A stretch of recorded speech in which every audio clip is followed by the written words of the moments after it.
At least 15 houses have been lost due to a fast-moving and dangerous grass fire burning out of control near Queanbeyan in New South Wales. The fire is threatening the area of Captain's Flat Road at Carwoola and Captain's Flat southeast of Canberra. Here's what we know about the situation right now. The fire size is understood to be in excess of 2,700 hectares.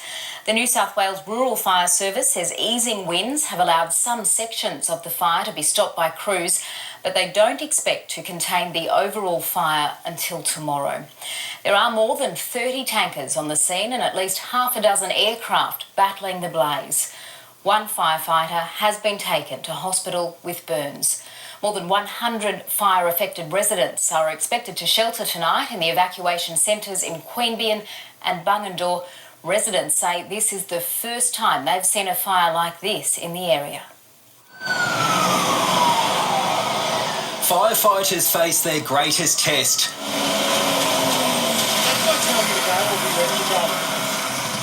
Now racing very hard across the grasslands towards the townships of Rosyth, Forbes Creek and Hoskingtown.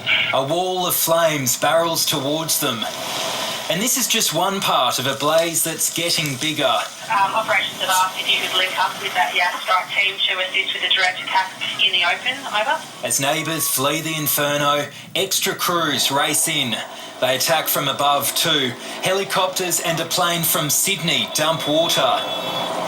In severe weather conditions, this blaze requires all they've got. The fire is heading towards them now. We'll get a bit of walk around it, mate, then I'll get back to you because it's pretty ugly out on the fire this hill. Roads are blocked and residents are waiting for news. Homes have been lost. It did jump over the side of the road and then it just hit our house. We've just got a house sprinkler system hooked up and we've set that off once or twice just to dampen things. For some, the instinct is to return, but there's no time for niceties. Unless you want to go through a crown fire and you're prepared, which you're not, go put some proper clothes on, leave. With no control over the conditions, they must put their faith in firefighters battling yet another destructive blaze in New South Wales. Jessie Dawson. And live now to Rural Fire Service headquarters, and Deputy Commissioner Rob Rogers joins us again for an update. When we spoke to you last hour, you said the fire was starting to ease. Are firefighters starting to make real progress with this blaze? Yes, they are, Kirsten. The good news is that fire has now dropped to a watch and act just as we're speaking now. Firefighters have meant to halt the progress of this fire around Hoskingtown.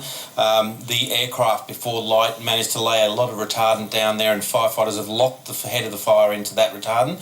So they're starting to make a headway. There's a lot of work to do, but the good news is it's no longer heading east. And so firefighters are still going to have to work through the evening? Absolutely. Look, as they are on dozens of other fires throughout the state, but this fire will take a lot of work to contain, and of course we've still got to go in there and do that detailed forensic look at those homes that were impacted by fire and get some accurate data out to people. We are reporting that 15 homes have been lost. Do you have any more information about property losses or indeed injuries? No, look, I don't. Look, it's true there's been a number of homes impacted. I don't know exactly how many have been lost, damaged, so we do need to get in there and have a look, but our focus has really been on that, obviously trying to stop that fire from damaging any other properties. The good news is that the two firefighters that were injured, they're both going to be okay, and one's still in hospital, but expected to be good. And do you have any information for residents at the evacuation centres? Do you think any of them will be able to now return to their homes this evening?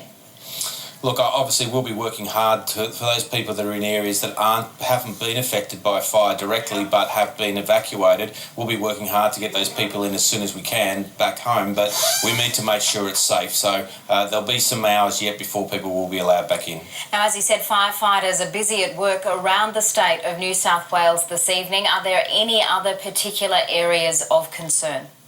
Look, around the Bathurst area, for example, I think there's around 20 fires they have. So in that general area around Bathurst, there's a large number of fires. So they're going to take some time to get under control. Indeed, obviously they'll be working on these fires over the weekend. So there's a lot of work ahead, and whilst conditions around the southern part of the state will be easier than today, it's still not going to be easy. There's going to be warm temperatures and still gusty winds. So I think we're in for a bit of a haul over the weekend. Deputy Commissioner Rob Rogers, thank you for the update and all the best throughout the evening and over the weekend. Thank you.